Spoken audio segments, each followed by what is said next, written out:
Dali gurizada, Jader do Biblicamente Podcast aqui. Tô entrando antes do episódio aqui rapidinho para dar um recado. Esse episódio aqui é uma continuação de outra parte. Então, se tu não assistiu a parte anterior, fica ligado, dá uma olhadinha no nosso canal, Instagram, Spotify, nas nossas redes sociais, que a gente já tem uma parte anterior. Então, agora vai começar esse episódio aqui. Espero que ele acrescente a tua vida de fé e te edifique. Abraço! A gente tem um outro profeta também grande aí, conhecido, que é o profeta Jeremias. Esse livro, cara, fala muito ao meu coração. Esse cara é muito top.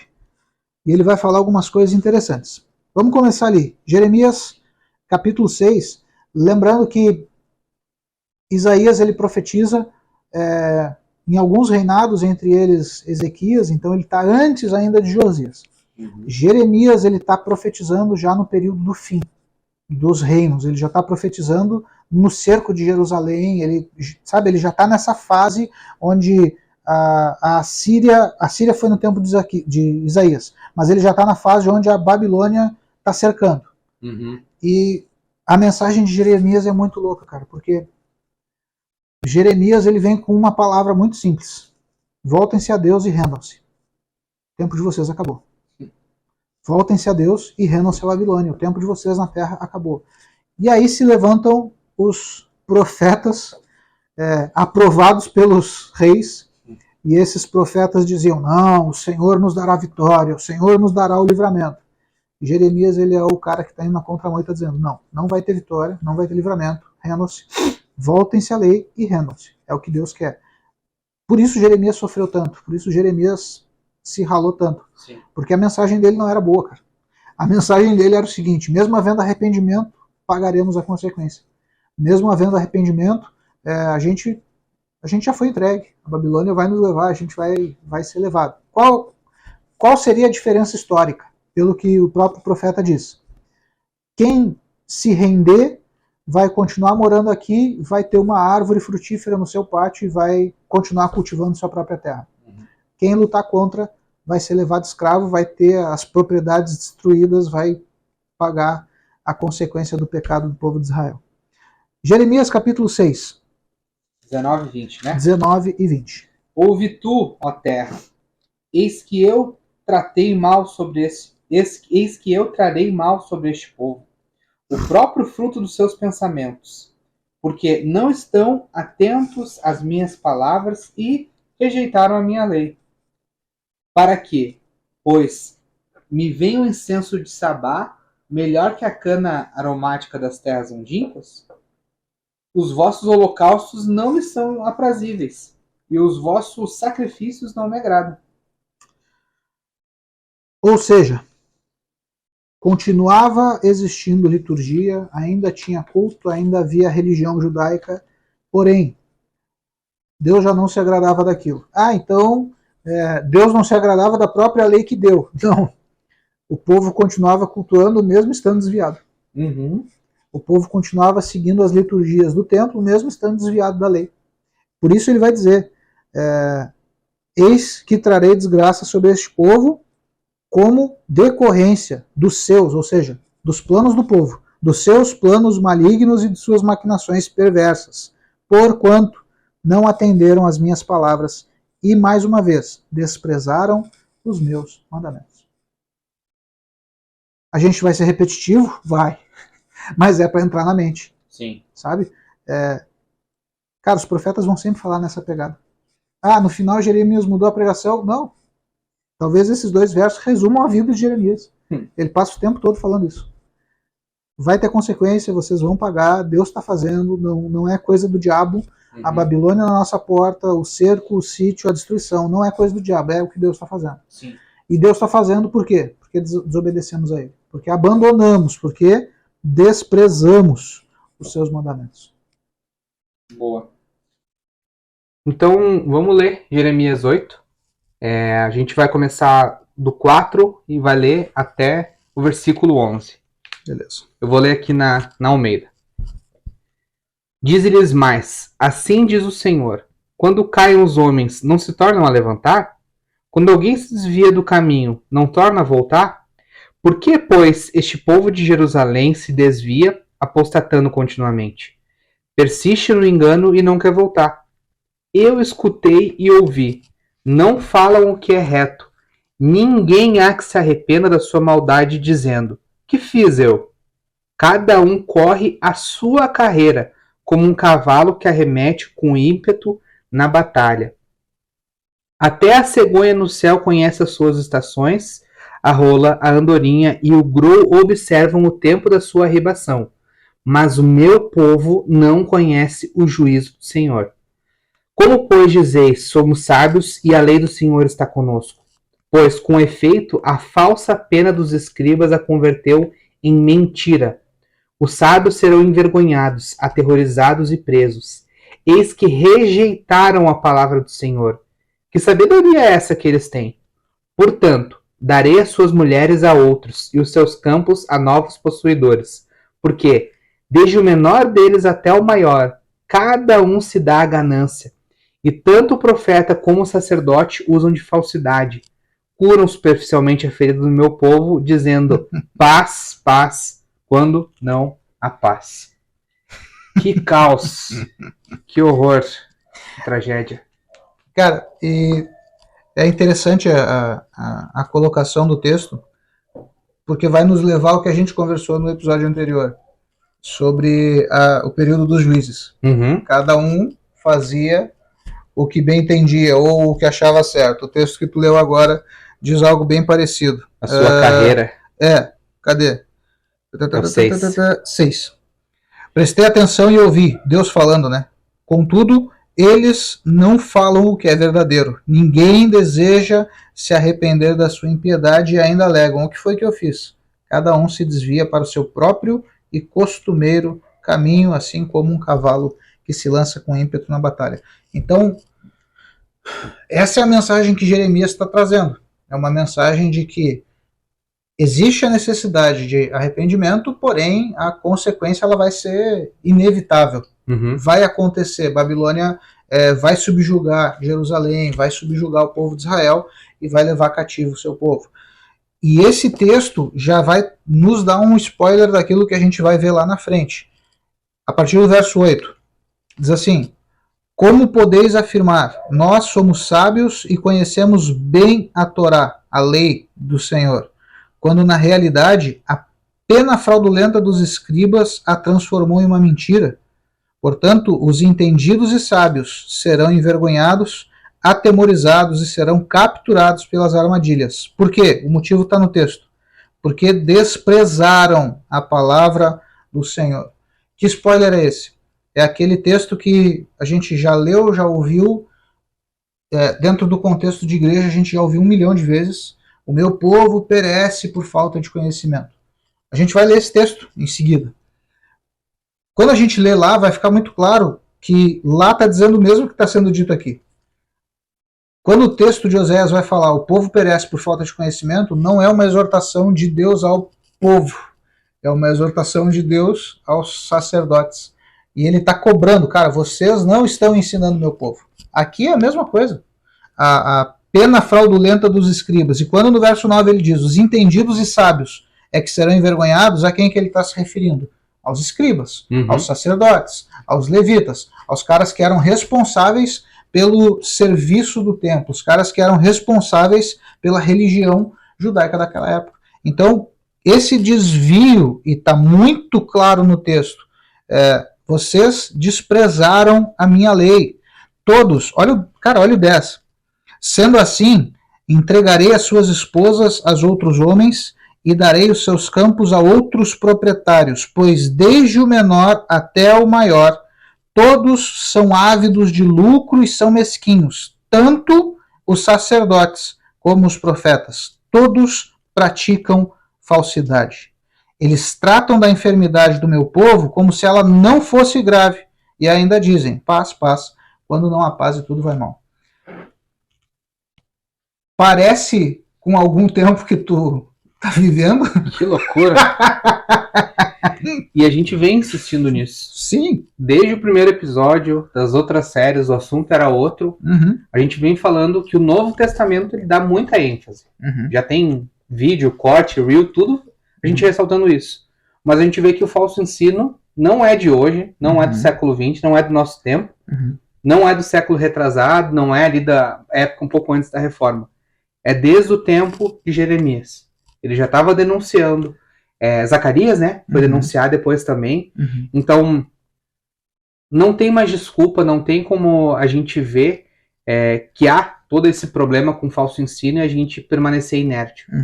Né? Ele fala ali, vocês tratam a ferida do meu povo como se fosse algo tranquilo, fosse algo superficial. Não, mas é profundo, sabe? Por quê? Porque para tu curar algo profundo, tu vai precisar mexer, tu vai precisar investigar, tu vai precisar cutucar no fundo, tu vai precisar ir na raiz do problema. Uma doença crônica, às vezes o tratamento ela não é simples.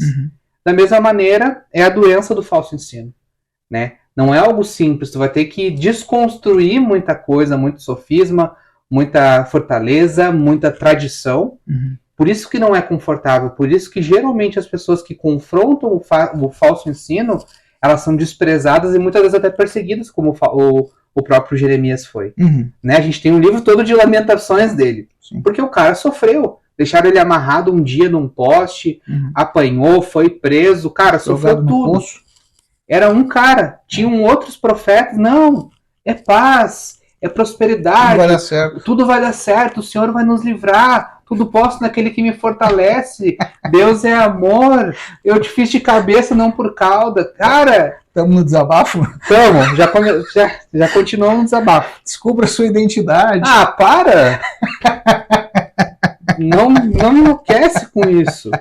A gente não quer ser os anunciadores do caos. Mas é que... e não que isso seja falta de amor. Porque a gente está preocupado não se as pessoas vão gostar da gente ou do nosso discurso, mas onde elas vão passar a vida eterna. Pode ficar aí, sei lá, uns 50, 60, não sei quantos anos de vida tu vai ter. Brabo com a gente. Mas eu prefiro que tu fique brabo esses anos com a gente e passe a vida eterna com a gente, com o Senhor, do que a gente ficar fazendo um discurso paz, quando tua vida tá um caos. Quando Deus tá só esperando o julgamento para condenar. Então, esse é um tema atual. É antigo, é recorrente. Começou daqui a pouco com a geração depois de Moisés esquecendo. Aí algumas gerações para frente tem o quê? Pervertendo. Dizendo paz, quando não há paz. E a gente, talvez na cabeça de quem está nos assistindo ou nos ouvindo, está passando o seguinte pensamento: não, mas isso é naquela época. Hoje não é assim. Ou isso não se aplica a hoje. Sempre é bom a gente lembrar aquele texto de Paulo que diz que tudo quanto foi escrito para o nosso ensino. Foi escrito para que a gente perceba. Existe um padrão, tanto o padrão bom quanto o padrão de coisas ruins que vai acontecendo.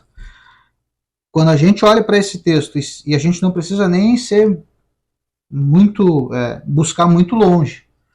Quando a gente olha para esse texto, falando de pessoas que abandonam a lei, falando de pessoas que são ávidas por lucro, falando de pessoas que falam com falsidade. Quando a gente olha para esse texto e a gente vê pessoas, e essa expressão é muito boa, tratam a enfermidade do povo como se ela não fosse grave. Como diz o camarada lá que a gente gosta, a gente segue ele. Estão tratando o câncer com band-aid, sabe? O cara tá com câncer, não, vamos botar um band-aid aqui e tá tudo resolvido. Que band-aid é esse? É o falso ensino.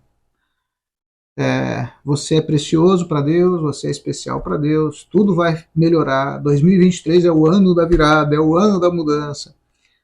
E, gente, a gente não está aqui dizendo que tu não é precioso para Deus. Claro que é. Por que que é? Porque João 3,16 diz que Deus amou o mundo de tal maneira. Então, sim, nós somos preciosos, importantes, temos valor para Deus. Contudo, quando ou se a gente entra nesse ritmo de vida, cara, de abandonar a escritura, viver com avidez por lucro desonesto, viver com falsidade, tratar, e esse é o ponto, talvez, tratar a ferida do povo como se fosse algo simples, e não é, aí a gente tem problema.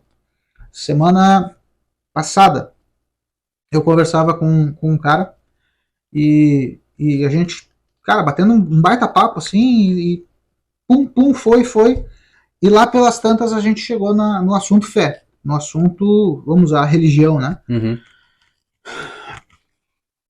E ele foi me perguntando algumas coisas e eu fui expondo algumas coisas da maneira mais simples possível. E a gente chega na questão da necessidade da morte de Jesus, na necessidade da expiação proporcionada pelo sacrifício de Jesus. Uhum. E para nós parece algo simples, até, cara, todo mundo sabe isso. Uhum. E quando eu entrei nesse assunto, ele disse, caramba, eu não entendi até hoje por que as pessoas falavam Jesus morreu no teu lugar. Eu nunca entendi, disse ele, né? Eu nunca entendi isso. E aí foi onde eu expliquei. O homem é pecador, o homem nasce em pecado pela questão do pecado original. Deus dá uma lei e essa lei determina a necessidade de derramamento de sangue. O sangue de Cristo é o único sangue 100% puro, santo, preparado para aquele sacrifício, e Jesus morre pagando a nossa conta, pagando a nossa dívida. Por que eu estou falando tudo isso? Porque o mal, e o texto aqui diz, tratam a enfermidade do povo, do meu povo, Deus está falando, como se ela não fosse grave. Uhum. Qual é o mal da humanidade? Não é baixa autoestima, não é depressão, não é estresse, não é anorexia crônica. Cara, não, isso tudo são consequências, mas a causa original é o que a Bíblia diz. O mal do povo é o pecado. E se a gente trata o pecado como se não fosse algo grave e fica dizendo, não, Deus te abençoe, tá tudo em paz, tá tudo certo, aí a gente vai estar fazendo o que esses caras estão dizendo. Aqui na King James, o título, né, o cabeçalho, a partir do verso 8 é os sacerdotes manipulam a lei. Então isso é uma exortação grave. Cara, abandonaram a lei e começaram a manipular a lei a seu bel prazer. A consequência a gente vai ver no próprio texto. Esses caras são assassinados com a invasão de Jerusalém, esses caras são levados como exilados, como cativos para a Babilônia, e é só derrota.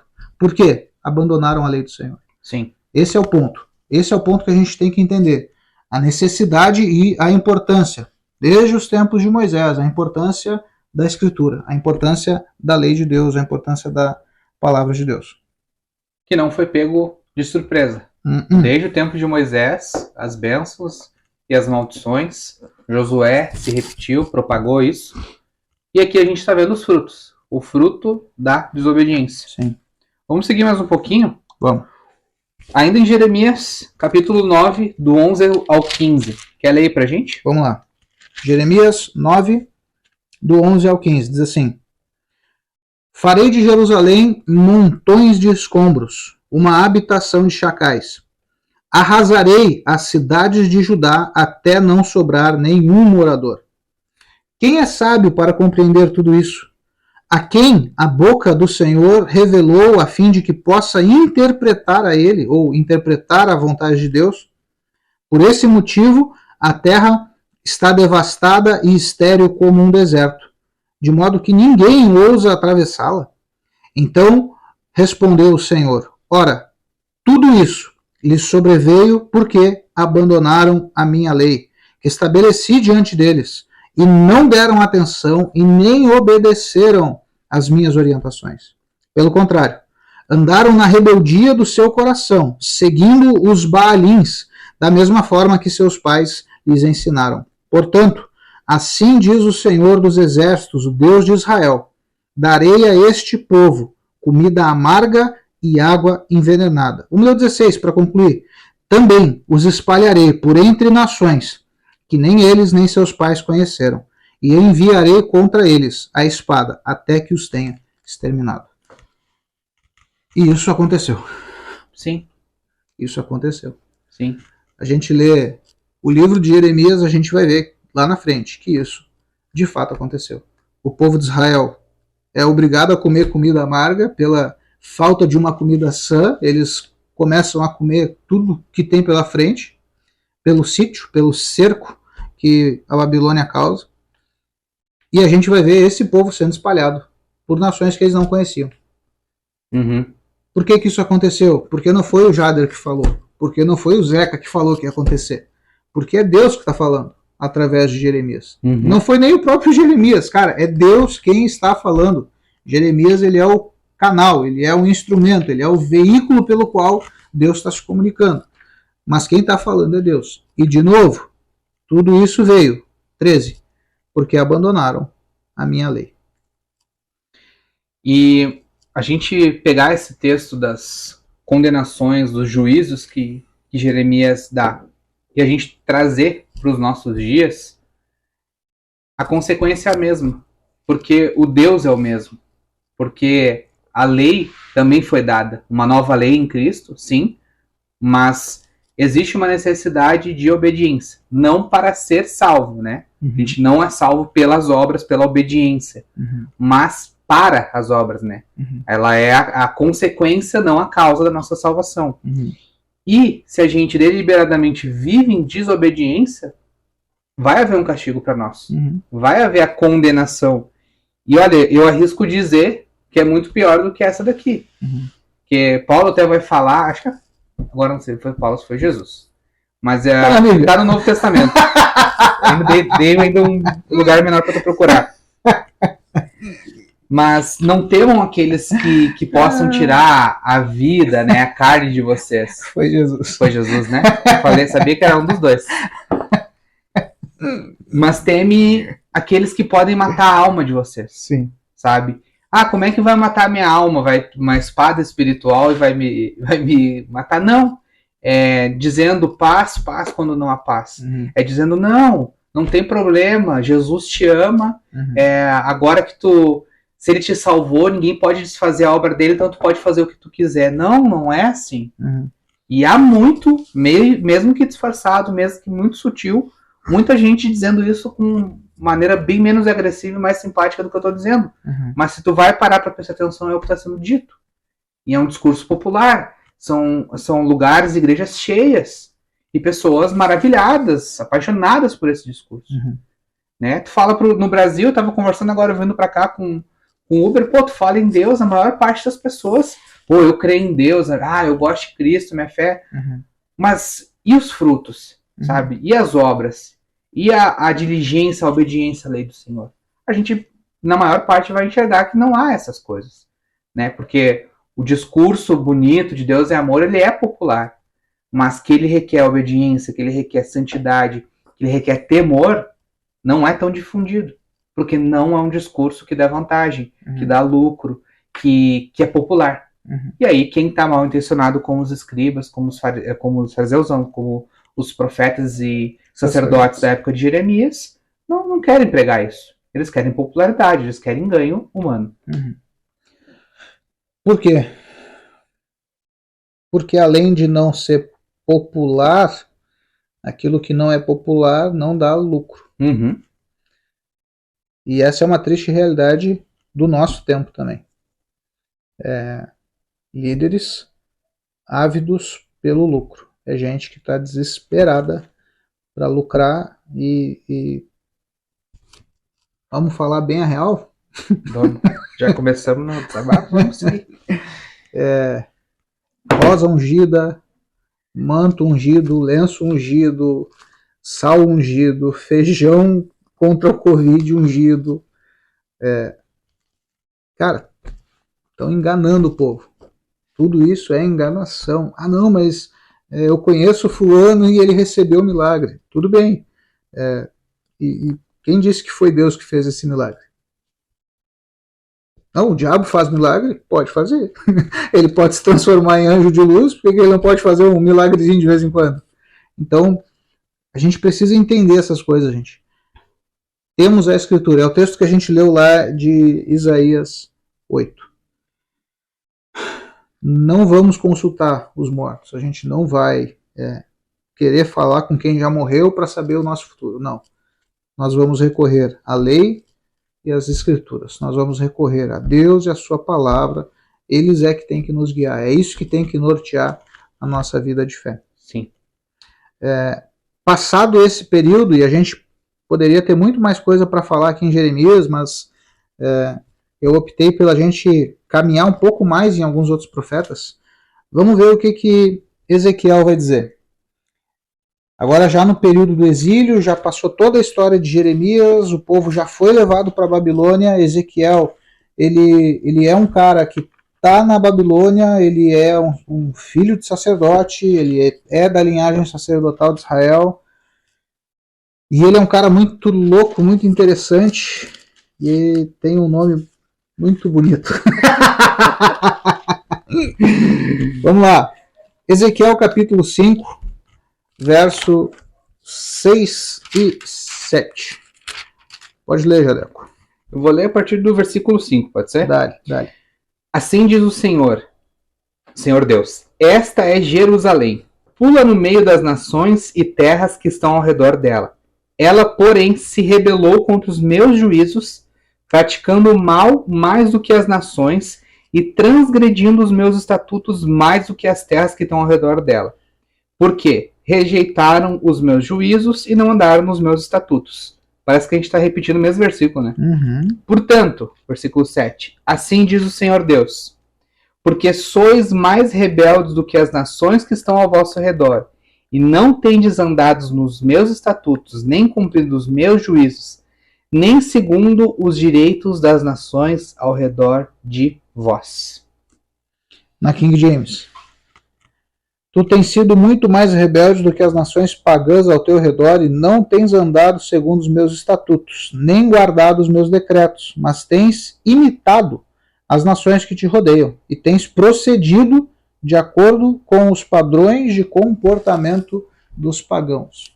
A gente está sendo repetitivo, gente, que é para que fique claro, não é a nossa ideia, não é o que a gente acha, a gente não está aqui inventando a roda, a gente não está inventando nada, não. A gente está com a Bíblia aberta e o coração disposto a ouvir o que ela diz. E desde Moisés, passando pelo período de Josué, passando pelo período dos juízes, vindo com o período do começo do reino de Israel, então Saul, Davi, Salomão, reino unificado, depois passa pelo período dos reis. Parece que tem uma coisa sempre em comum acontecendo. E que coisa é essa? O povo dando as costas para o mandamento. O povo dando as costas para os decretos. É o que está aqui. Vocês não têm andado segundo os meus estatutos. O verso 6 ainda, que tu leu também.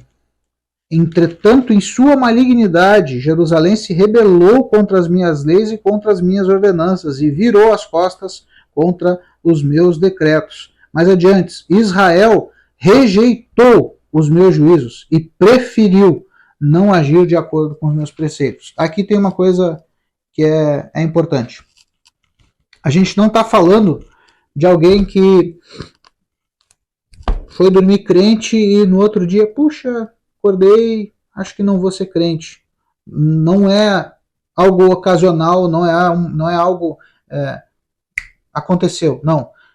Todos os textos estão apontando para um povo que tem a intenção deliberada de deixar a lei de Deus.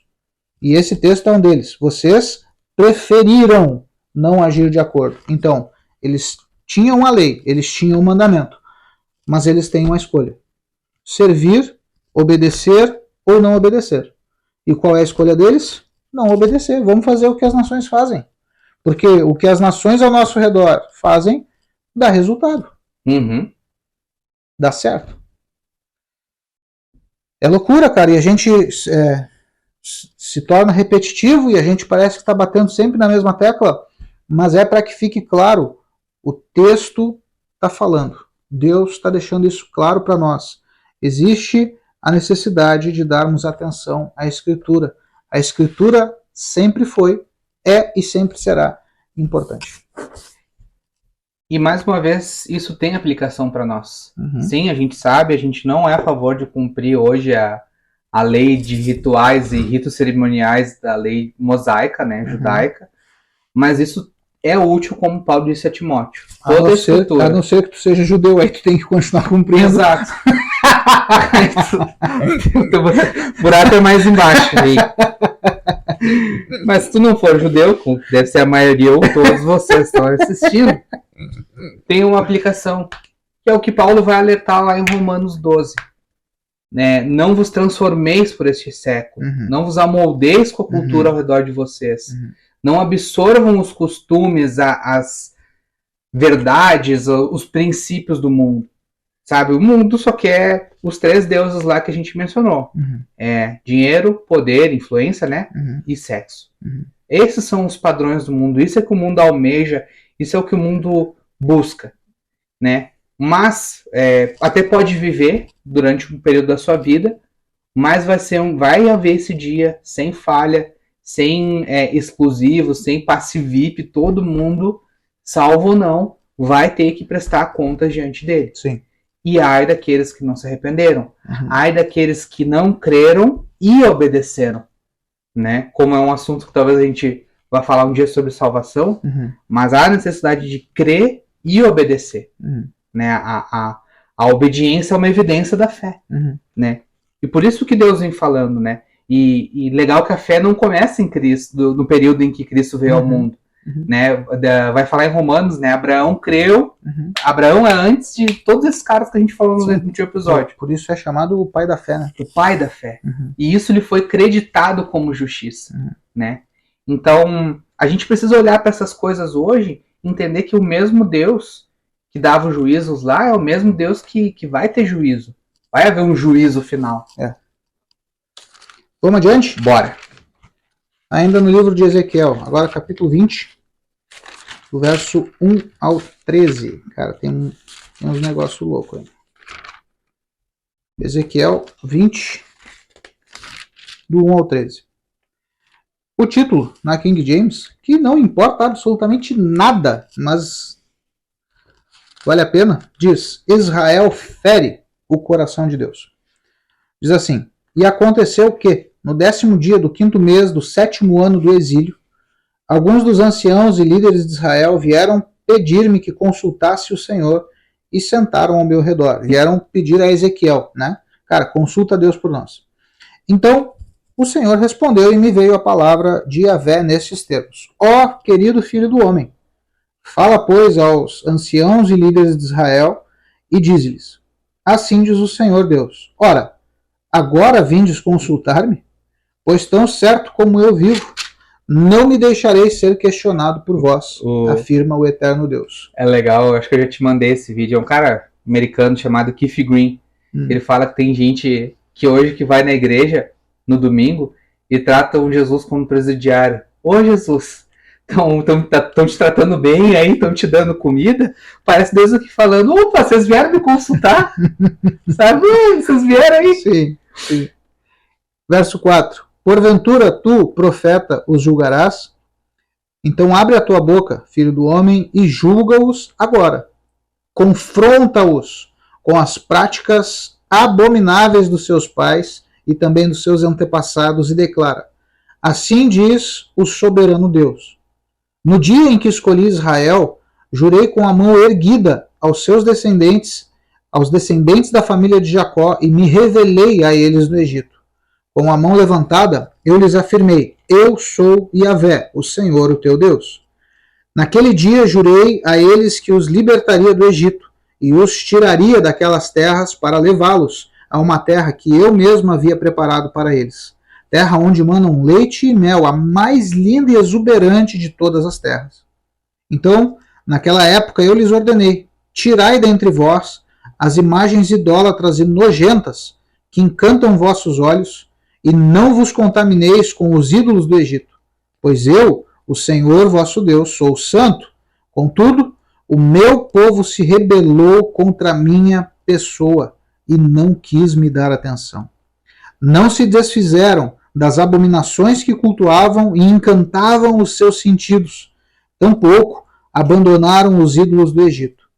Então, eu prometi que derramaria sobre a cabeça deles a minha ira, a fim de satisfazer toda a minha indignação contra eles no meio da terra do Egito. Entretanto, eu acabei agindo por amor ao meu nome, evitando que o meu nome fosse achincalhado e profanado diante de todas as nações pagãs no meio das quais o meu povo se encontrava, aos olhos de quem eu pessoalmente havia me revelado e dado a conhecer, arrancando-os da terra do Egito. Por esse motivo, eu, o Senhor, os livrei das terras do Egito e os trouxe para o deserto. 11. Eu lhes entreguei os meus estatutos e decretos e mostrei-lhes as minhas leis, pelas quais todo ser humano viverá se obedecê-las. Olha a condição. Todo ser humano viverá se obedecê-las. Do mesmo modo, lhes concedi os meus sábados como um sinal entre nós, para que compreendessem que eu sou o Senhor que os santifica.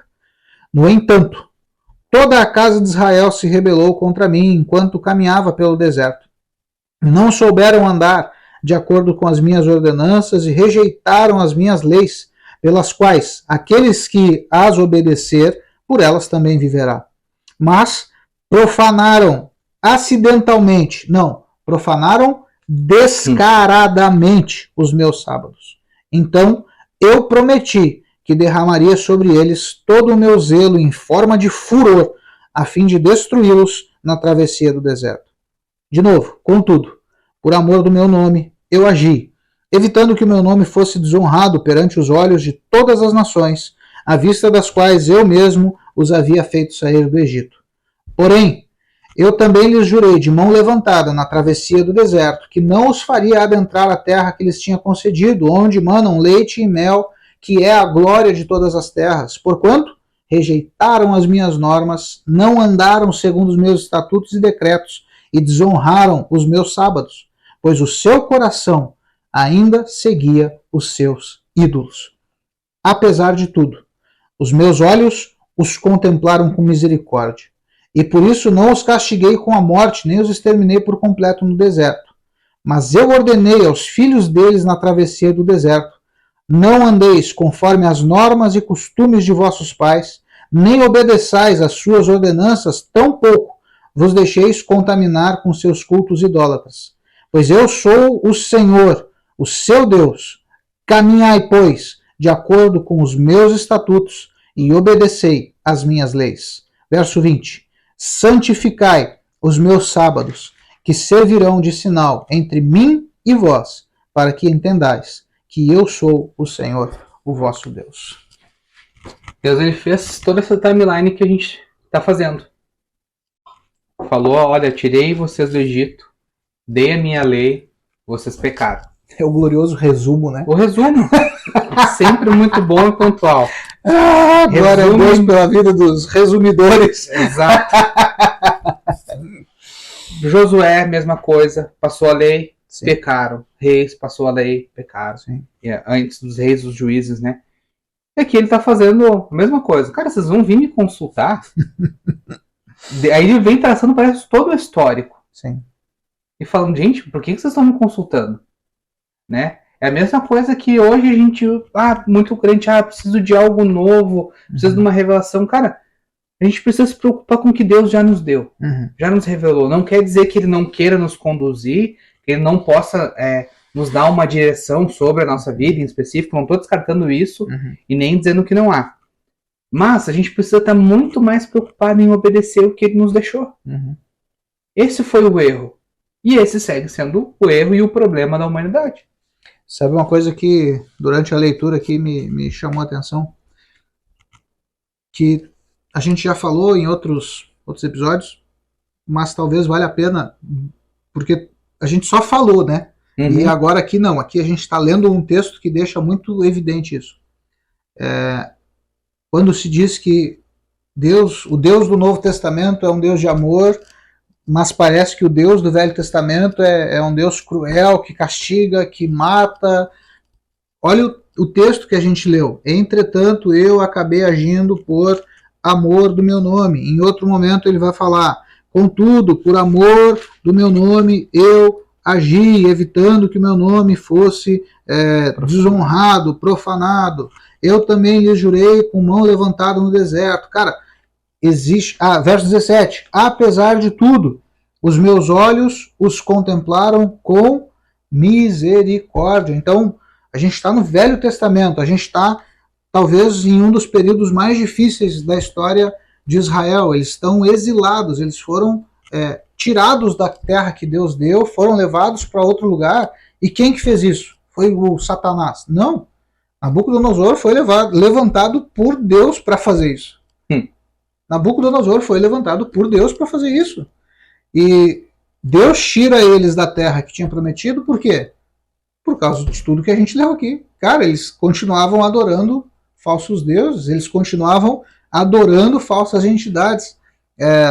Lá em Jeremias, lá atrás, no 8, tem um momento que ele fala até de culto a estrelas, culto aos astros. E não é nada diferente do que a gente vê hoje. Uhum. Não é nada diferente do que a gente vê hoje. Signo. Putz, cara. E o que tem de crente agora postando coisa com signo é fora do comum. Você não é crente, não, irmão. Vou te bloquear. Então, já no Velho Testamento, Deus é um Deus de amor, graça, misericórdia. Por quê? Porque Deus não mudou, cara. Não. Do Deus lá de Gênesis 1:1 ao fim da Bíblia em Apocalipse 22, cara, é o mesmo Deus, é um único Deus que Tiago vai dizer que não muda, não sofre variação alguma, ele é o mesmo Deus. Então, para com essa história de achar que Deus só é amor a partir de Jesus, não. Ele está dizendo para Ezequiel, cara, o povo só está vivo porque eu agi com amor, eu agi com misericórdia, eu olhei, como é que está na O 17 que eu achei bem interessante. Os 17. meus olhos lhes perdoaram e eu não destruí, nem os consumi de todo no deserto. Tá aí. Então, já no Velho Testamento, se a gente quer fazer essa divisão, para mim a Bíblia é uma coisa só, mas se a gente quer fazer essa divisão, já no Velho Testamento, Deus é um Deus perdoador, Deus é um Deus de misericórdia, Deus é um Deus de graça, um Deus de bondade. Ezequiel é o cara, não tem o que fazer. E ele não é o último Não. a dizer isso. Não. E a gente vai pro próximo, então, que é o Vamos lá. Daniel. Danielzinho. O glorioso Daniel. Beijo, Danielzinho. Ai, ai, ai. Aqui tem um negócio legal, cara. Vamos lá. 9, 9. do 1 ao 6. Então a gente está sempre falando, né? No Novo Testamento, os escritores não tinham como referenciar a si mesmos porque o Novo Testamento estava sendo escrito. Então eles olhavam sempre para trás. O Velho Testamento ele está olhando para trás. Então o Velho Testamento ele está sempre referenciando a lei. Ele está sempre referenciando a lei. Passa um pouco de tempo, o povo de Israel ele começa a produzir escritos. Deus começa a inspirar homens e eles começam a se referir agora à lei, aos salmos de Davi, que faziam muita importância, faziam parte da liturgia, não só os de Davi, como vários salmos, faziam parte da liturgia de Israel. E começam os profetas a profetizar e parece que está tudo meio isolado, só que esse texto a gente vai ver Daniel citando um profeta. Cara, isso é muito legal para a gente entender que desde sempre a escritura foi importante. Desde Moisés, passando pelos salmos e também os profetas são importantes. Lê para nós aí então, Jeremias, tá louco? Daniel 9, do 1 ao 6. Boa. No primeiro ano de Dário, filho de Assuero, da linhagem dos Medos, o qual foi constituído sobre o reino dos caldeus, no primeiro ano do seu reinado, eu, Daniel, entendi pelos livros que o número de anos que falara o Senhor ao profeta Jeremias, que haviam de durar as assolações de Jerusalém, era de 70 anos. Olha que bonito que tá na King James. Pô, cara, você tem que começar a ler a King James, cara. Olha só, só o verso 2, tá? Eu, Daniel, compreendi mediante a leitura atenta das sagradas escrituras, de acordo com a palavra do Senhor concedida ao profeta Jeremias, que a desolação de Jerusalém iria durar 70 anos. Pô, a King James dá um floreio, né? Sim, não, e é bonito. E até eu te mandei, eu esqueci a referência. Tem uma passagem de Levítico que faz essa associação de semanas para anos. Sim. Né? E certamente Daniel usou isso como base. Ele não tirou da cabeça dele, não foi uma nova revelação. A leitura diligente que a gente vem falando e aplicada às escrituras. Daniel olhou, opa, peraí. Que história é essa de semana representar ano? Porque já passaram uns quantos anos aqui do exílio. Sim. Então, tipo assim, não era 70 semanas, né? Dá 1 ano e pouquinho. Né? Então, já passou mais do que isso. Tá falando do primeiro ano do reinado de Dário. Tá, mas 70 semanas, ele daqui a pouco, certamente lendo o Levítico lá, ele olhou, opa, Pena que eu não tenho a referência. Acho que tá no teu WhatsApp, eu te mandei. Eu apaguei, cara. Tu apagou? Vida. Deixa eu ver aqui. Se eu achar, eu te digo. Então, Daniel não tirou isso da cabeça dele, que é uma coisa importante que a gente deve ter. Provavelmente o nosso próximo episódio vai ser a Bíblia interpreta a Bíblia. A gente faz perguntas e a gente precisa encontrar essas respostas na Bíblia. E uma outra lição que Daniel nos dá nesses 2 primeiros versículos aqui eu vou buscar na palavra de Deus entender o tempo que eu estou vivendo. Eu vou buscar entender o que está acontecendo, o porquê que está acontecendo isso comigo, com o meu tempo, com a minha geração. E aí o versículo 3 também ele vai seguir, né? Voltei o rosto ao Senhor, Deus, para o buscar com oração e súplicas, com jejum, pano de saco e cinza. Orei ao Senhor meu Deus e confessei e disse: Ah, Senhor, Deus grande e temível, que guardas a aliança e a misericórdia para os que te amam e guardam os teus mandamentos. Temos pecado, diz o 5, e cometido iniquidades. Procedemos perversamente e fomos rebeldes, apartando-nos dos teus mandamentos e dos teus juízos. E não demos ouvido aos teus servos, os profetas, que em teu nome falaram aos nossos reis, nossos príncipes e nossos pais, como também a todo o povo da terra. De novo, o povo abandona a lei. O texto que tu falou de Levítico é Levítico 25, verso 8. Isso. E contarás 7 semanas de anos, ou seja, 7 vezes 7 anos. Isto é, o tempo de 7 semanas de anos é igual a 49 anos. Então, os caras já tinham esse tipo de contagem que para nós é estranho, mas a Bíblia já estava dando o norte, né? Deus já estava comunicando. Sim. Esse texto de Daniel é muito interessante porque o problema é sempre o mesmo, só que agora Daniel ele entendeu, lendo os profetas, lendo Jeremias, ele entendeu o tempo. E ele está, sei lá, com certeza não tinha passado ainda nem a metade do tempo aqui dos 70 anos. E ele entende, cara, ainda tem muito tempo para a gente ficar cativo. Uhum. Ainda tem muito tempo para a gente ficar aqui. E ele diz, nós pecamos, nós. Isso sempre me chama atenção para Daniel, nós. Uhum. Então ele entende que ele faz parte da comunidade que pecou, ele não se isenta, ele não é o separadão, não. Nós pecamos. Temos praticado toda espécie de malignidade, temos agido com impiedade e rebeldia. Como que eles faziam isso? Apartando-nos dos teus princípios e das tuas leis. E também não temos dado ouvido aos teus servos, os profetas, que pregaram em teu santo nome aos nossos reis, aos nossos governantes e líderes, bem como aos nossos pais e antepassados e a todo o teu povo. Então, Daniel está assinando embaixo o que a gente está construindo o raciocínio até agora. Deus já vem falando há muito tempo, já tinha a palavra, os reis abandonam a palavra, Deus começa a levantar os profetas vão falando no nome de Deus e todo o tempo os profetas não estão falando daquilo que eles acham. Todo o tempo os profetas estão apontando para trás. É a Escritura. A gente tem que voltar para a Escritura. A gente precisa voltar para a lei. A gente tem que estar atento à lei. A gente não está obedecendo à lei. Deus vai nos punir. Deus vai vir com juízo. Deus vai nos castigar. Daniel está dizendo, cara, realmente foi isso. Sim. Nós pecamos. E o ponto de partida dele é o mesmo que a gente usa aqui. O exame criterioso, detalhado, Sim. disciplinado das Escrituras. Leitura atenta das Sagradas Escrituras. Leitura atenta das Sagradas Escrituras, como diz a gloriosa King James. Vamos adiante. Vamos. A gente já citou, e para vocês não achar que é bobagem nossa, eu fiz questão de botar esse texto no nosso cronograma aqui. Oséias, capítulo 4. A gente já leu, já ouviu 1 milhão de vezes o verso 6, que diz: o meu povo está sendo arruinado porque lhe falta conhecimento. E a gente acha que o verso acaba aí, né? Não acaba aí e nem começa aí. O verso começa lá atrás e é muito importante que a gente leia. Vamos ler a partir do 1, então. Oséias 4, a partir do verso 1. Ouvi, pois, a palavra de Yahvé, vós, filhos de Israel, porquanto o Senhor tem uma grave acusação a proclamar contra o povo que habita nesta terra.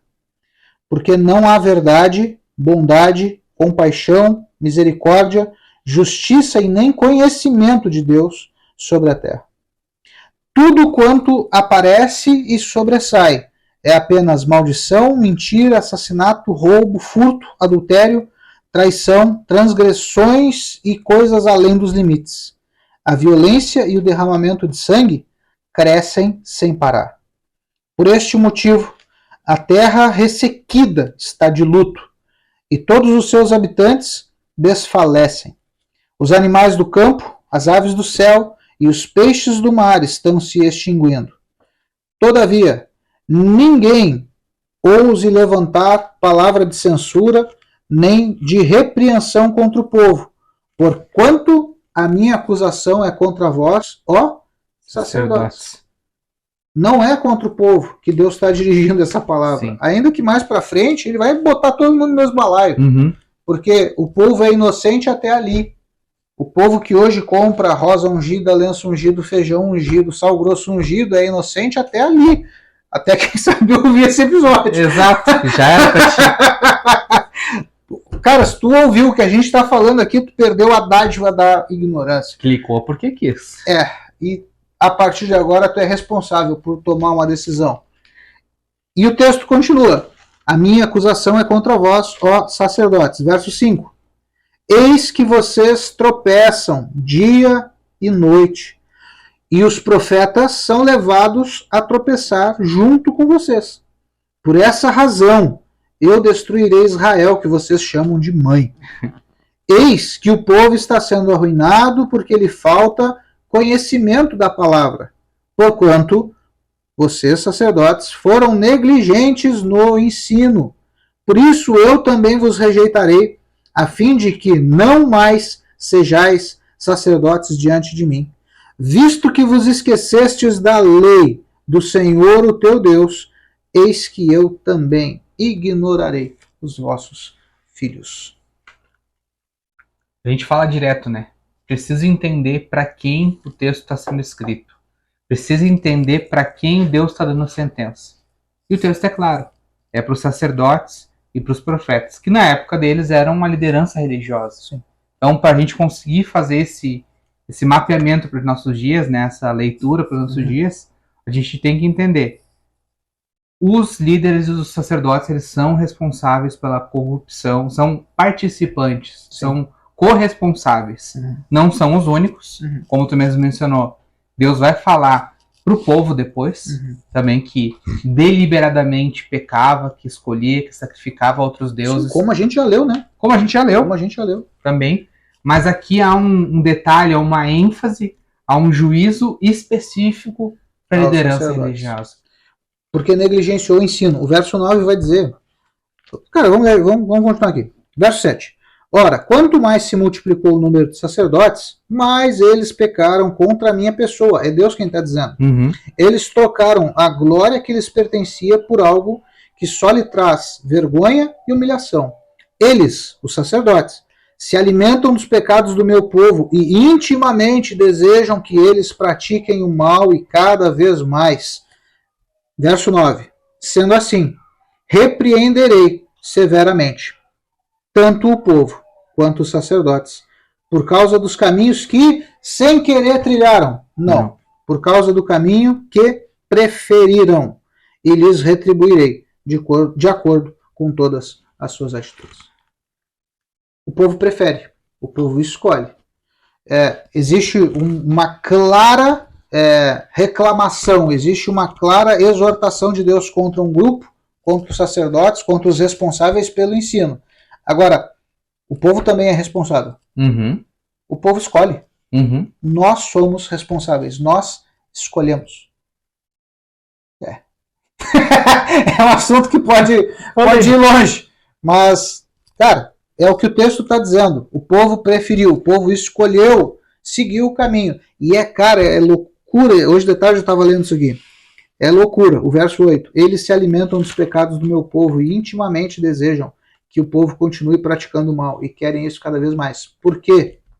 Porque quando o povo pratica o mal, o sacerdote tem o povo na mão.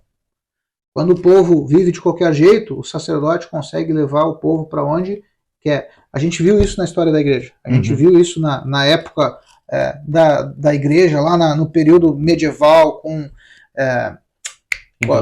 indulgências, venda de terreno no céu, venda de salvação. Cara, os sacerdotes tinham o povo na mão pelos pecados do povo. Então, o povo pecava, mas não, tranquilo, depois eu vou lá no sacerdote, pago e eu tenho meu lugar no céu garantido. Hoje não é muito diferente. Por isso, e esse é o nosso desejo, a gente sempre ora isso aqui antes de começar a gravar. Por isso, Bíblia aberta. Por isso, muito texto sendo lido. Por quê? Porque um povo que tem a palavra de Deus, que conhece a palavra de Deus, não vive desse jeito. Não vive deliberadamente no pecado e não vive comendo na mão de sacerdote corrupto. Não vive comendo na mão de líder corrupto, de líder que deseja esse aprisionamento do povo. É a história de Jesus, o bom pastor, as ovelhas, o aprisco e o campo. Em momento nenhum de João 10, Jesus diz que vai levar as ovelhas dele para o aprisco. Não. Ele diz que ele quer tirar do aprisco e levar para o campo. E que ainda tem ovelhas que estão em outro aprisco e ele tem que ir lá buscar elas, tirar do aprisco e botar onde? No aprisco? Não. No campo também. Cara, é muito, muito grave o que o texto está dizendo. E não é só contra o povo. A referência é primeiro aos sacerdotes, aos responsáveis pelo ensino. Talvez até pensando nisso, Tiago vai dizer que não é bom que muitos de vocês ensinem, porque Deus vai cobrar mais. Rigor para os mestres é maior, né? Muito maior. Por quê? Por textos como esse. Fica claro. Ah, mas Tiago é Novo Testamento, é graça. Pô, irmão. Nem vou falar nada mais. Não faz assim.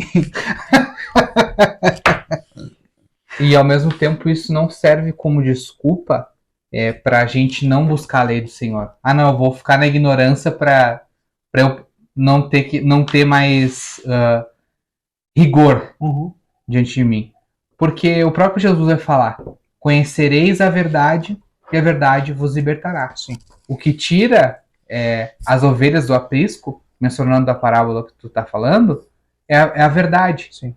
Cristo, a palavra, isso aqui que a gente está lendo, é Deus, é Jesus. São todos um. Então, a gente precisa mergulhar aí mais fundo, entender, procurar Cristo de Gênesis a Apocalipse, porque é Ele quem liberta. Ele, Êxodo, tá só o Êxodo, saída do Egito para a terra de Israel, está só representando a obra de Cristo. Está só desenhando, está só anunciando o plano de Deus para a humanidade, que é libertar o povo do pecado através de Cristo. Sim. Vamos adiante. Bora. Zacarias, capítulo 7, do 9 ao 12. Tu já engatilhou aí, já. Né? Então, dá. Assim falar o Senhor dos Exércitos: executai juízo verdadeiro, mostrai bondade e misericórdia, cada um a seu irmão. Não oprimais a viúva, nem o órfão, nem o estrangeiro, nem o pobre, nem intente cada um em seu coração o mal contra o seu próximo. Eles, porém, não quiseram atender, e rebeldes me deram as costas e ensurdeceram os ouvidos para que não ouvissem. Sim, fizeram o seu coração duro como diamante, para que não ouvissem a lei, nem as palavras que o Senhor dos Exércitos enviara pelo seu Espírito, mediante os profetas que nos precederam. Daí veio a grande ira do Senhor dos Exércitos. Os profetas sendo citados aqui de novo. De novo. Qual é o problema? Endureceram o coração e se negaram a ouvir a minha lei. Cara, não tem. Acho que a gente nem precisa mais ficar insistindo, sabe? O texto é claro, irmão. O texto é claro.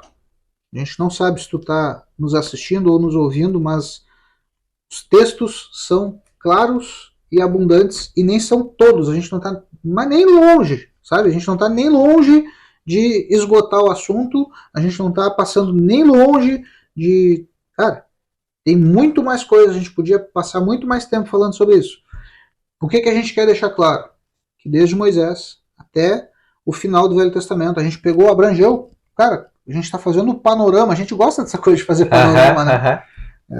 A gente está fazendo todo o panorama do Velho Testamento para deixar claro que a Escritura sempre foi importante, Deus sempre quis se comunicar através dela, e sempre que o povo de Deus deixou de ouvir a Escritura, eles tiveram consequências graves. É isso que a gente está falando. Ah, mas hoje é diferente. Não, hoje é a mesma coisa. A Escritura continua sendo importante, Deus continua querendo que tu conheça a Escritura dele. Seja lendo, não sei ler, clica, entra no Biblicamente Podcast aí, a gente vai ler boas porções para ti, ou, sei lá, irmão, dá um jeito de Bíblia em áudio. Tem áudio. Tem Bíblia em áudio, dá o teu jeito, mas Deus quer que tu conheça a Escritura. E ainda hoje, se nós nos desviarmos do que está escrito, se a gente viver de qualquer forma, se a gente viver como no tempo dos juízes, fazendo o que acha que é o certo, fazendo cada um conforme quer, a gente vai pagar a consequência. A gente vai arcar com a consequência. Inevitavelmente. Não tem como fugir disso. Malaquias, capítulo 2. Pronto, sabia! Agora vocês vão acabar o episódio falando de oferta, Malaquias. A gente vai deixar o QR Code. Ai. Cara, Malaquias tem muito mais coisa do que o capítulo 3 que fala de dízimo e oferta, irmão. Deixa de ser bobo. Vai ler o livro de Malaquias que tu vai gostar. Malaquias capítulo 2, do verso 1 ao verso 9. Parece até perseguição, de novo. Deus está exortando. O título, Deus adverte, pune quem? Os sacerdotes. Os caras estão perseguindo. Não. É a Bíblia, é o texto, é o peso da responsabilidade daquele que ensina. Quem ensina a Bíblia vai ter peso maior, vai ser cobrado maior, vai rolar uma cuica muito maior diante do Senhor no dia do juízo. O Jader falou há pouco. Todos nós um dia vamos prestar contas. E pode ter certeza, quem ensina vai ter que prestar contas talvez mais detalhadas. A coisa vai ser intenso. Então vamos lá. Malaquias 2, do 1 até o 9. Diz assim: Eis que agora dirijo esta advertência contra vós, ó sacerdotes. Se não me ouvirdes com toda atenção, a fim de honrar o meu nome, afirma o Senhor dos Exércitos, lançarei tal maldição sobre vós, que até as vossas bênçãos serão amaldiçoadas. Aliás, eu já as amaldiçoei, porquanto não dedicais o vosso coração para me honrar. Aqui a gente começa a entrar num ponto legal. Em Zacarias a gente viu Deus dizendo que o povo endureceu o coração. Aqui, Malaquias diz, porquanto vocês não têm dedicado o coração de vocês para me honrar. Por causa da vossa contínua e má atitude, eis que eu vou destruir também a vossa descendência. Esfregarei, olha isso, cara, esfregarei os excrementos dos animais oferecidos em sacrifícios e celebrações no vosso rosto, na vossa cara. Sim, vos lançarei fora da minha presença, juntamente com o esterco dos vossos sacrifícios em vossas caras. Então sabereis que eu vos fiz essa advertência, a fim de que a minha aliança com Levi continue firme, declara o Senhor dos Exércitos. A minha aliança com os sacerdotes, os descendentes de Levi, foi uma aliança de vida e paz, que na verdade lhes dei para que me temessem. Levi me respeitou com amor reverente, ele temeu o meu santo nome. A verdadeira lei estava em sua boca e nenhuma falsidade achou-se em seus lábios. Ele andou comigo em paz e retidão, e assim seus sacerdotes ajudaram muitas pessoas a deixarem os caminhos do mal. Os lábios do sacerdote devem guardar o conhecimento, e da sua boca os demais seres humanos devem procurar a instrução da lei, porque ele é o mensageiro do Senhor dos Exércitos. Entretanto, sempre tem. Entretanto, vocês se desviaram do caminho. Fizestes tropeçar e cair a muitos por meio do vosso ensino. Quebrastes a aliança de Levi, condena o Senhor dos Exércitos. Por este motivo, eu fiz com que vocês fossem desprezados e humilhados diante de todo o povo, porque preferistes não seguir todas as minhas orientações, mas demonstrastes que sois parciais e tendenciosos na aplicação da lei. Me ajuda, Jader. Cara, o que é ser parcial e tendencioso hoje na aplicação da lei? Pensando aqui rápido, eu não tinha refletido sobre isso. Mas daqui a pouco eu vou seguir a lei só no que me é conveniente. Uhum. Eu vou no que eu gosto, eu vou no que me dá vantagem, Uhum. eu vou no que tranquiliza meu coração, né? Aquelas piadas que a gente repete todo episódio. Não julgueis. Não julgueis, Deus é amor, não julgueis. Tudo posso naquele que me fortalece. Não julgueis. Não julgueis. Muito bom, cara. Né? Isso eu abraço. Sim. E me agarro como uma boia no oceano indo pro inferno. Sheol. Mas a parte de preservar a aliança, como ele vai falar, aliança com Levi, né? A aliança envolve compromisso, envolve um contrato, envolve um relacionamento profundo, íntimo, né? Que era para ser o casamento, é para ser o casamento nos padrões de Deus, né? Mas que é quebrado.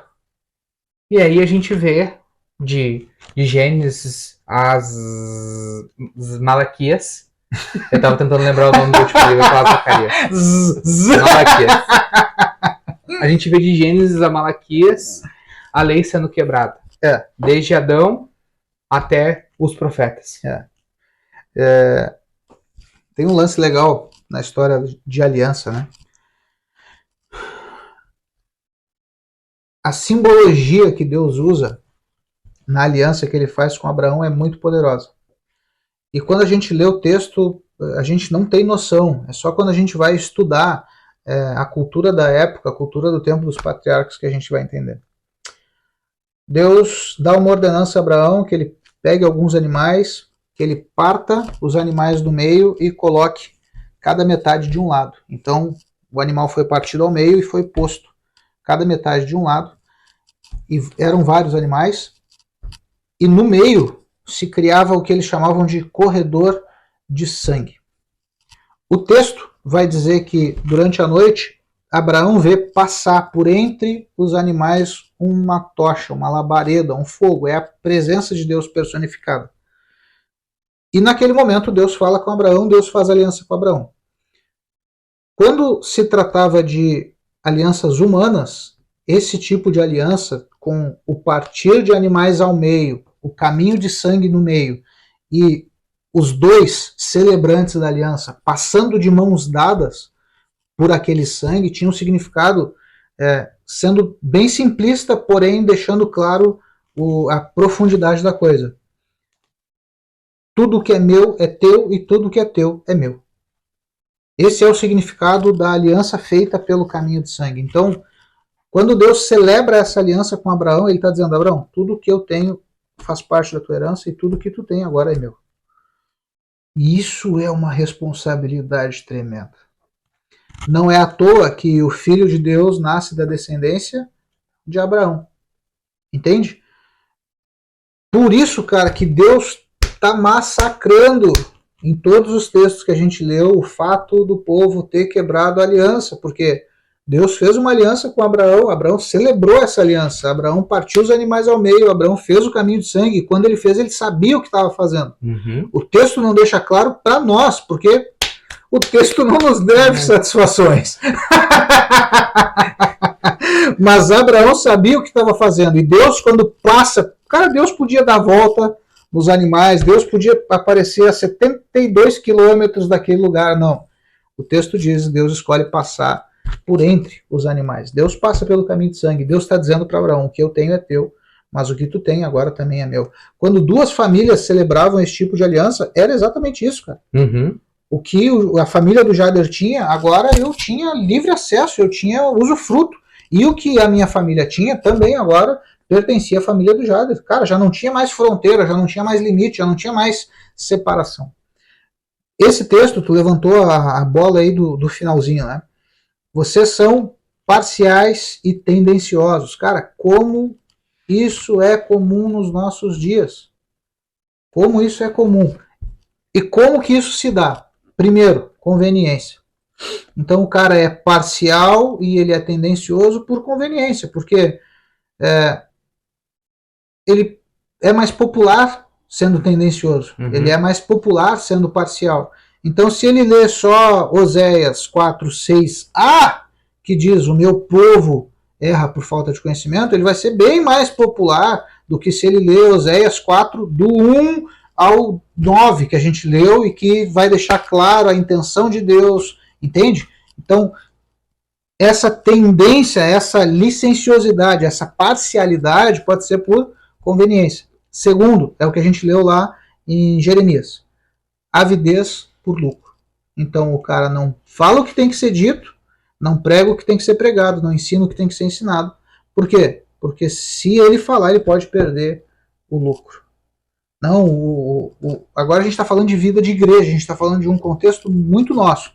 Não, mas se eu falar tal coisa, o irmão pode se ofender e ele não vai dizimar, e se ele não dizimar, a gente não consegue pagar a conta de luz da igreja. Entende, cara?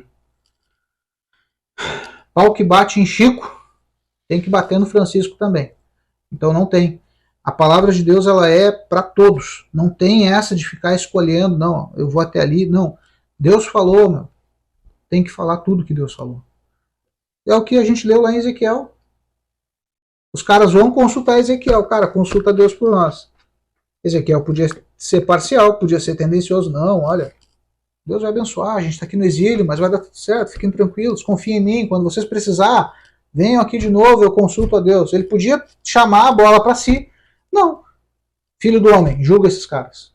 E Deus começa a derramar as coisas e ele começa a falar as coisas que Deus estava falando. Ele podia usar a própria história de Israel, sim, tendenciosamente. Sim. Olha aqui, eu vou ler ali Deuteronômio, a parte das bênçãos.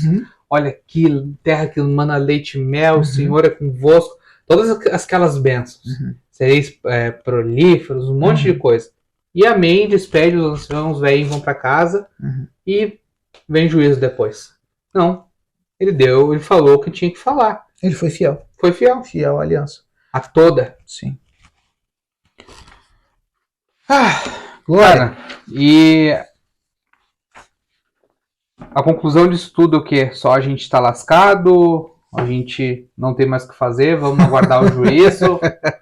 Ou tem alguma coisa pra gente vislumbrar pra frente? Tem muita coisa pra gente vislumbrar pra frente e alguns dos textos que a gente leu já deixaram esses ganchos e a gente quer encerrar dessa forma.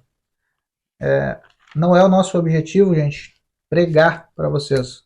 Alguém outro dia disse, por que não leva outros convidados para pregar? Não, porque a gente não está pregando. A gente está abrindo a Bíblia e lendo, a gente está conversando. Lembra?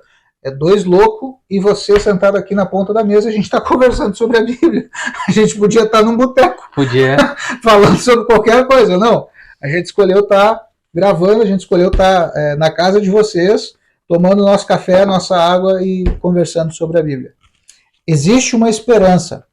E alguns textos vão nos falar disso. O primeiro, lê para nós aí, Jader. Ezequiel 11, do 16 ao 20. Portanto, dize, assim diz o Senhor Deus, ainda que os lancei para longe entre as nações, e ainda que os espalheis pela terra, todavia lhes servirei de santuário, por um pouco de tempo, nas terras para onde foram. Diz ainda, assim diz o Senhor Deus, e de ajuntá-los no meio dos povos, e os recolherei das terras para onde foram lançados, e lhes darei a terra de Israel. Voltarão para ali, e tirarão delas todos os seus ídolos detestáveis, e todas as suas abominações. Dar-lhe-eis um só coração, espírito novo porei dentro deles. Tirarei da sua carne o coração de pedra, e lhes darei um coração de carne, para que andem nos meus estatutos e guardem os meus juízos, e os executem. Eles serão o meu povo, e eu serei o seu Deus. Então, o mesmo Ezequiel, que traz toda aquela condenação, que traz toda aquela repreensão da parte de Deus, ele vai profetizar isso, e Deus vai falar através dele dizendo o seguinte, cara, eu espalhei vocês, mas lá na frente eu quero trazer vocês de volta. Eu quero levar vocês de volta para esse lugar. E é interessante, e esses foram os ganchos que os textos anteriores deixaram. Um texto que nós lemos falava sobre um coração endurecido. O outro texto falava sobre um coração que escolhia se desviar. Esse texto que tu leu fala sobre Deus transformando o coração duro em um coração de carne, um coração sensível, Deus agindo no coração, Deus tratando no coração humano, mas não é tratar por tratar, não, é tratar para que eles abandonem os ídolos, para que eles deixem de lado os ídolos abomináveis, né? Acho que é a expressão detestáveis, abomináveis. Então, esse tratar de Deus no coração do homem é para isso, para que ele deixe o mau caminho e, tendo sido julgado, tendo sido tratado, tendo passado por toda a tribulação que veio da parte de Deus, de novo, não foi o diabo que fez isso com o povo de Israel, foi o próprio Deus que fez isso com o povo. Tendo passado por tudo isso, Deus está dizendo, eu vou trazer vocês de volta, eu vou dar um coração novo para vocês e vocês vão andar no meu caminho. Jeremias, o mesmo cara que a gente leu várias repreensões, ele também vai ter uma palavra muito parecida com essa. Jeremias capítulo 31, do verso 31 ao 34. Diz assim: dias virão, afirma o Senhor, quando estabelecerei uma nova aliança com a casa de Israel e a casa de Judá. Não será como a aliança que firmei com seus antepassados, quando os tomei pela mão para tirá-los do Egito, pois eles não honraram o meu pacto, mesmo sendo eu o marido divino deles, declara o Senhor. Eis, no entanto, a aliança que celebrarei com a comunidade de Israel, passados aqueles dias, afirma o Senhor. Registrarei o conteúdo da minha lei na mente deles e escreverei no mais íntimo dos seus sentimentos os seus corações. Assim serei, de fato, o Deus deles, e eles serão o meu povo.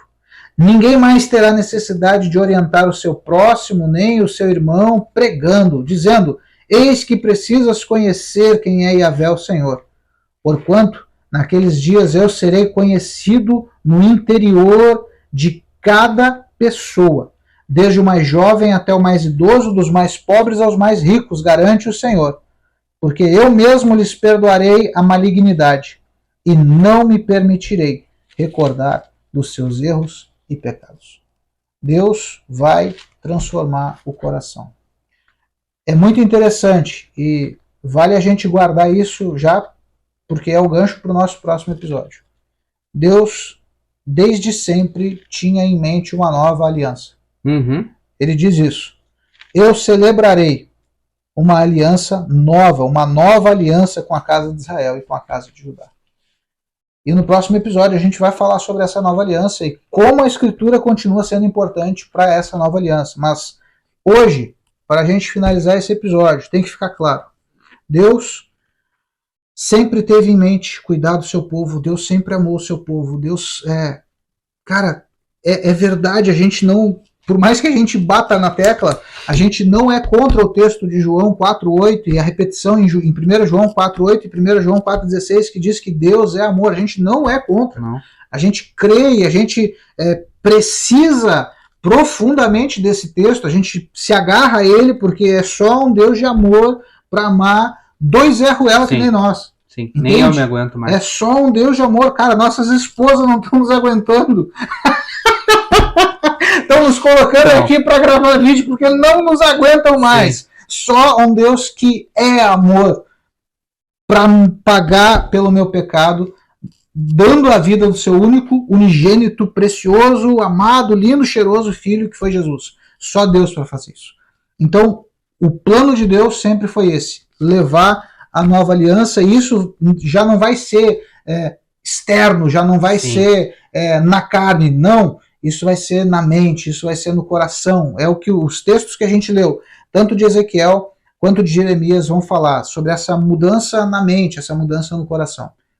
A lei de Moisés, ela fala muito sobre o comportamento, né? E não que ela seja falha, ela cumpriu o objetivo dela, porque ela foi dada por Deus, mas ela falava de comportamento.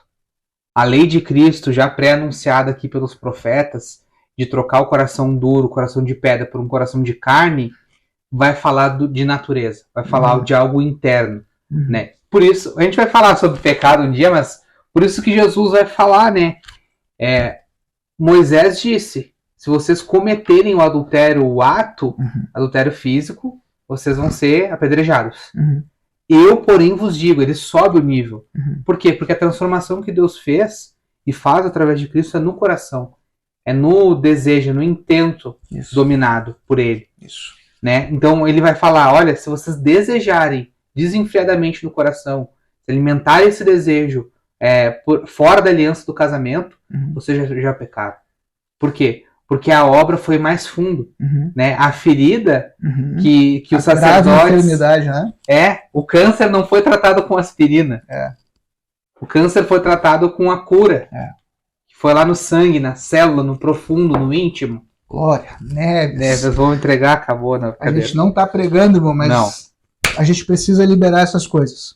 E por último, e não menos importante, lá, talvez um episódio atrás, a gente falou sobre a Shema, a gente falou sobre Deuteronômio 6. E lá em Deuteronômio 6 diz que os pais ensinariam os filhos a lei, que os pais tinham essa obrigação de conversar com os filhos sobre a lei. O último livro do Velho Testamento. Não. Malaquias. Capítulo 4, do verso 4 ao 6. Lê para nós aí, Jaleco. Lembrai-vos da lei de Moisés, meu servo, a qual lhe prescrevi em Horebe para todo o Israel, a saber, estatutos e juízos. Eis que eu os enviarei o profeta Elias, antes que venha o grande e terrível dia do Senhor. Ele converterá o coração dos pais aos filhos, e o coração dos filhos a seus pais, para que eu não venha e não fira a terra com maldição. Lembrai-vos, portanto, da lei de Moisés, o meu servo. O Velho Testamento acaba apontando para a importância da lei, para a importância da Escritura. Esse texto ele falou muito forte ao meu coração 1 ou 2 anos atrás, e por isso eu fiz questão de encerrar esse nosso episódio com essa palavra. Existe a necessidade dos pais ensinarem os filhos. E eu creio, por uma palavra de Deus, que a gente está num tempo, e esse é o tempo onde os corações dos filhos eles vão se converter aos pais, e o coração dos pais vão se converter aos filhos. O que isso significa? Que aquilo que foi quebrado, seja pelo que for, Deus está fazendo algo para restaurar essa relação. E tendo essa relação restaurada, pais e filhos, a nossa responsabilidade, falo como pai, a nossa responsabilidade é voltar para onde? Para Shema, é voltar a ensinar os nossos filhos. É voltar a sentar na mesa, ou quem sabe tu nunca fez isso, tu nunca sentou para falar da Bíblia, tu nunca sentou para falar de Deus. Não, mas o líder de jovens que ensine, não, mas o pastor que ensine, não. Ninguém vai ensinar. Lembra o texto que a gente acabou de ler? Ninguém vai ensinar o seu irmão, não. Deus vai se dar a conhecer. E como que Deus vai se dar a conhecer aos filhos? É através dos pais. Os pais têm que ensinar. Eu creio muito nisso, cara. Eu creio muito e caramba, como é bom poder ensinar os nossos filhos sobre a lei de Deus. Não é pregando, cara. Não é pregando. A minha filha tem 11 anos e ela não quer que eu pregue para ela. Mas vira e mexe ela sai com umas perguntas do nada sobre Deus. E ela não quer uma pregação. Se ela quisesse, cara, ela tem celular, ela entra no YouTube, Deus criou o mal e tem 200 pregações. Não, ela quer saber o que o pai dela diz sobre isso. O que ele sabe. Não, mas eu não sei. Então é tua responsabilidade voltar para a Escritura. É disso que a gente está falando. Sim. Da importância da Escritura. Se tu não sabe essas coisas, ainda dá tempo de Deus transformar o teu coração, tirar o coração duro, te dar um coração sensível, e ainda dá tempo de Deus te ensinar essas coisas para que tu possa ensinar para o teu filho. A Bíblia sempre foi importante.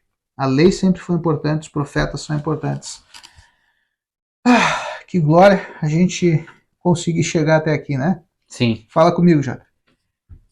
E é bem simples isso, porque a gente terminou agora todo esse essa linha do tempo, esse panorama do Velho Testamento, de um povo insistindo em abandonar a lei do seu Senhor. Se a gente pegar, dá para pegar 2 exemplos. Moisés e Josué, né? Uma passagem de geração ali, uma continuidade.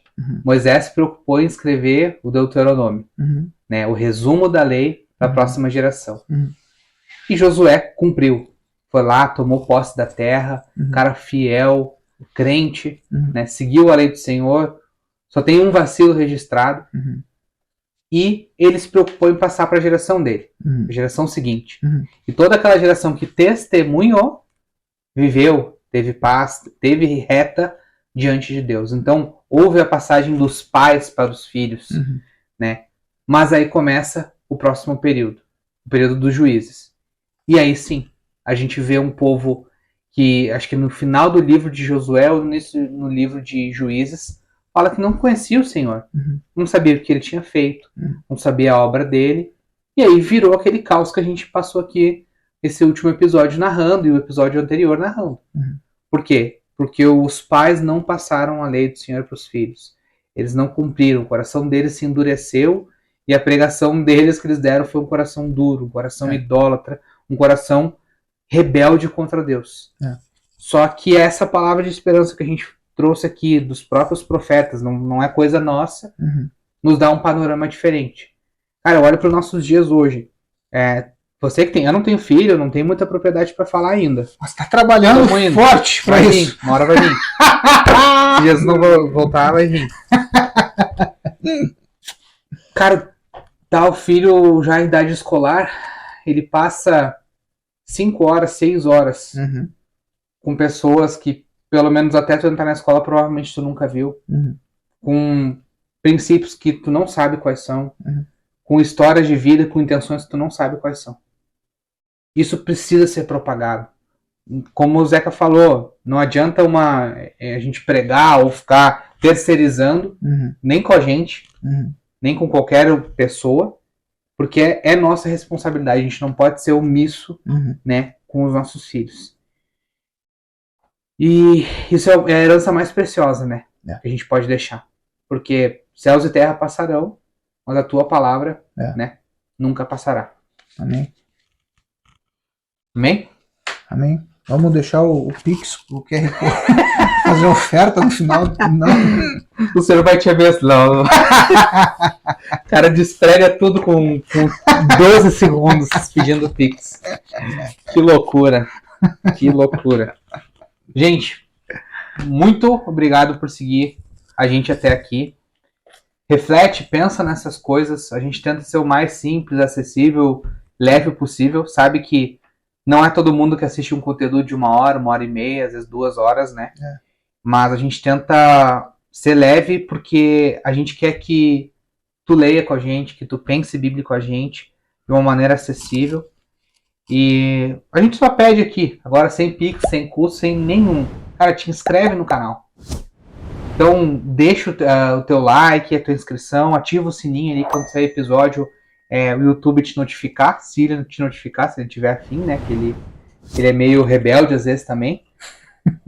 Se tu ficou com alguma dúvida, algum comentário, alguma crítica, deixa aí nos comentários. A gente tem canal aberto aqui para conversar. Esses dias tracei uma thread violenta no Instagram lá, que tu já pode aproveitar e pode seguir a gente. Pessoa na dúvida, isso e aquilo, e a gente com Bíblia, mas espero que essa pessoa tenha sido edificada, pelo menos essa é a nossa intenção. Tá no Spotify, dá 5 estrelas, manda esse episódio para alguém, para trocar uma ideia, trocar aquela resenha, para tu seguir aí uma outra mesa com outra pessoa. Segue a gente no Facebook, no Instagram, tá na descrição, mas é biblicamente.pdc. Isso aí. E até o próximo episódio da nossa série sobre a Palavra de Deus, sobre a importância da Bíblia. É isso. Abraço!